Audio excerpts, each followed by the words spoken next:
Alors, mon nom est Daniel Villeneuve. Je suis présentement un tout jeune retraité, membre du YMCA depuis 23 ans.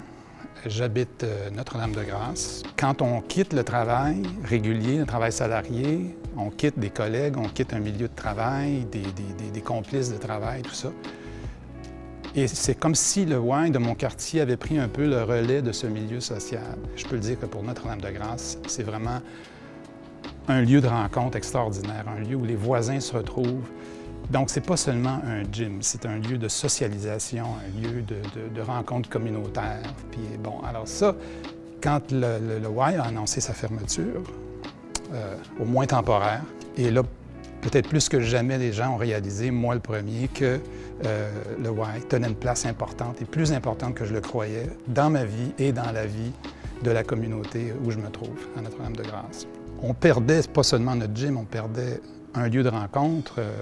Et ce qui s'est produit, c'est que les voisins, les gens, les membres, on se retrouvait dans la rue, on se croisait, bon, tout ça, masqué. Et puis on se disait, est-ce qu'on peut faire quelque chose pour essayer de sauver la situation? Et on a démarré une pétition.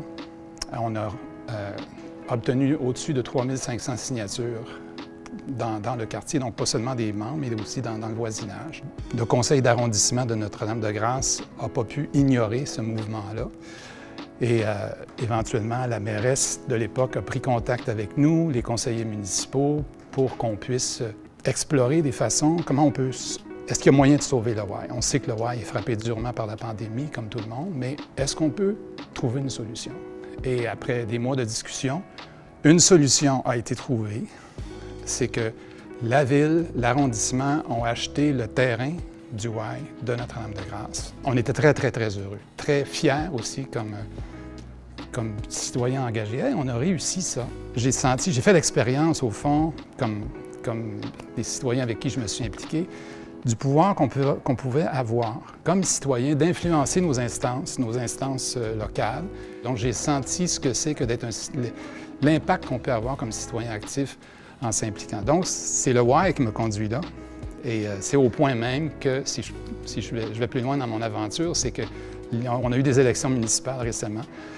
Et j'ai eu le goût de m'impliquer dans le cadre de la campagne électorale pour, justement, tenter d'aller plus loin. Puis le Y, c'est beaucoup plus qu'un gym, c'est plus qu'un lieu communautaire. Ça a été aussi, dans mon cas, un tremplin pour aller vers la politique municipale, qui est elle-même une ouverture au monde. Ça me fait du bien d'avoir fait ça, de m'impliquer activement dans ma communauté comme ça.